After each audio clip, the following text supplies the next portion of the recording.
The arms dealer was lonesome and looking for a little companionship. He might have turned to eHarmony, but back then, dating sites were not an option. So the arms dealer looked for love the old-fashioned way. He ran a classified ad in the local newspaper. Good news for Teddy Roosevelt. The ad was short and to the point. Wealthy, highly educated, elderly gentleman seeks lady of mature age, versed in languages, as secretary and supervisor of household. The ad didn't mention that he was really looking for a wife, or that his inventions had killed tens of thousands of people. Good news for Jimmy Carter. The arms dealer was soon overwhelmed with hundreds of resumes and no efficient way of sorting through them.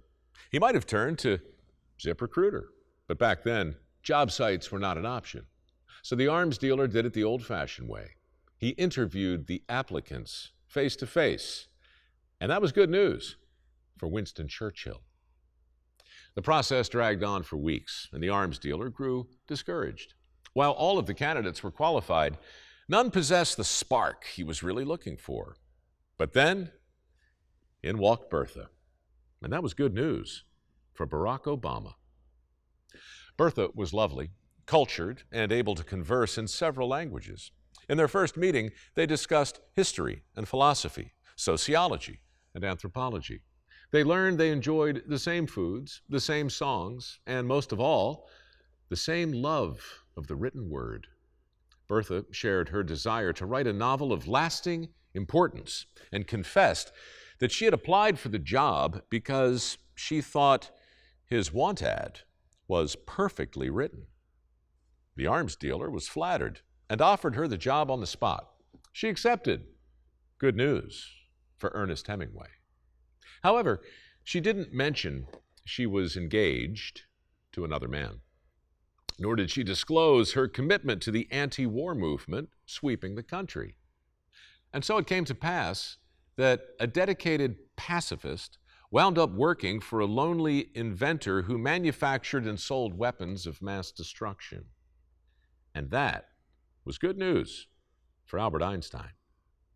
Today, of course, such a thing would never happen. Today, you can check someone's Facebook profile to see if they're a pacifist before you hire them. You can Google your prospective boss to see if he's a war profiteer before you agree to become his secretary. Today, we can avoid the people we disagree with because social media tells us everything about everybody long before we meet them. But social media was not around back then, and that was good news for William Faulkner. Thus, by the time Bertha learned her boss was an arms dealer, she had already grown to like him. So she listened politely as he shared his belief that mankind was evil, and the best hope for the future of the species was to arm good men with the most powerful weapons available. Likewise, when the arms dealer realized Bertha was deeply opposed to all forms of violence, he was already smitten. So he didn't unfriend her.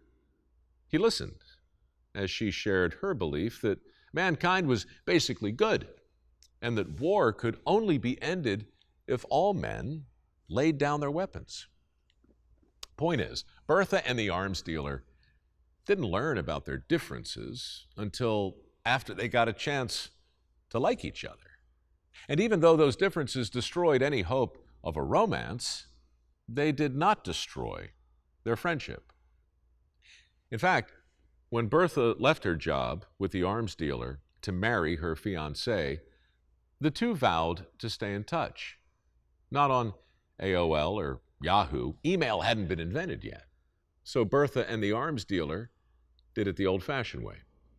They wrote letters, hundreds of thoughtful letters in which they continued their debate over the nature of humanity.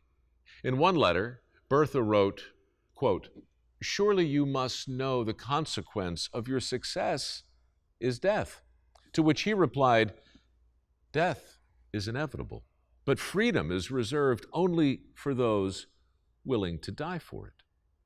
In another letter, the arms dealer wrote, "Inform me, Bertha, convince me that kindness alone can somehow prevail over evil, and I will do something great for your cause." Well, Bertha tried, but nothing she wrote could persuade the arms dealer that weapons were the enemy of peace. But then, in the wake of his brother's sudden death, a curious thing happened. A French newspaper printed a headline that read, "The Merchant of Death is dead."